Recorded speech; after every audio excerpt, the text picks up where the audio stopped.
سلام دوستان عزیز، خوش اومدید به این ویدیو و اومدم با معرفی شهرک ددپول کرافت.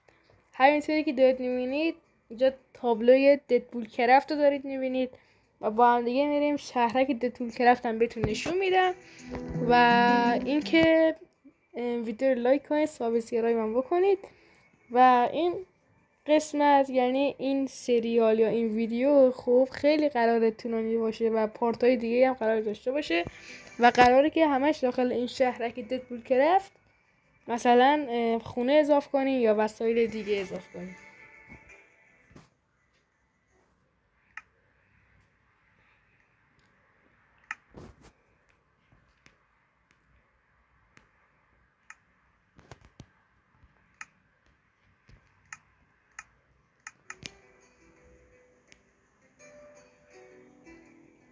خب دوستان عزیز، میریم بهتون دونه دونه نشون بدم.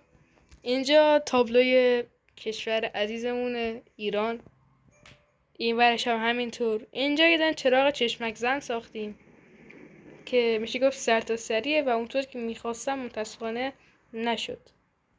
اینجا هم یه دونه یک ردیفه هست. ارزم حضور شما اینجا میخوام پارکور داستانی درست کنم. مثلا ویدیوهای دیگر رو میبینم طرف اینجوری من روی این رد میشه میپره و مثلا یه داستان برای خودش میگه.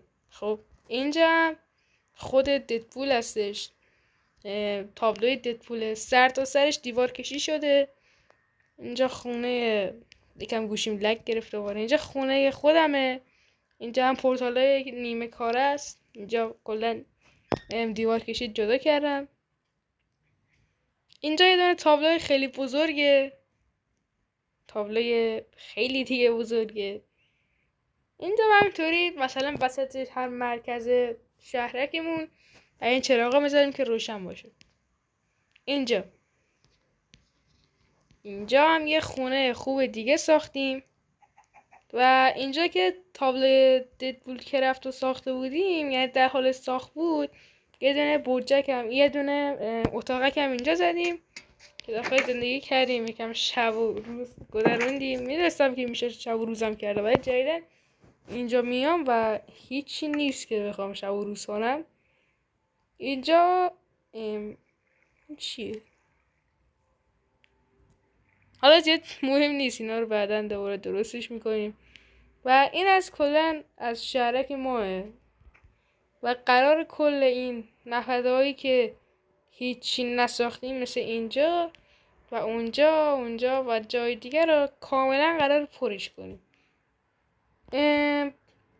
و من خودم واقعا خیلی خوشم اومد از این تابلوی ددپول کرافت، خیلی واقعا باحال بود و خیلی خفنه. اینجا هم میدونه برجک ساختیم که میتونیم کل شهرک رو یه طورایی ببینیم. اینطوری کل شهرک رو میتونیم ببینیم. اینجا هم پشتش، اینجا اتاقه یا عدیال. خلاصه اینجا کلن شده شهرک ددپول کرافت.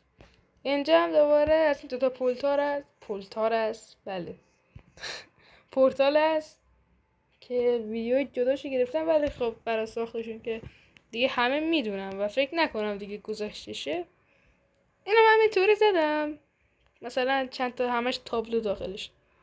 حالا میریم داخل خونه ها رو با هم دیگه ببینیم و اینا. قراره چند تا مغازه که باز هستن مثلا اینجا این محوطه ها و اینا رو خلاصه دورشون حصار بکشیم و خودش گاو و گوسفند نگه داریم. اینجا یه خونه ای که هیچ داخلش درست نکردم، خونه خودم بریم بهتون نشون بدمش.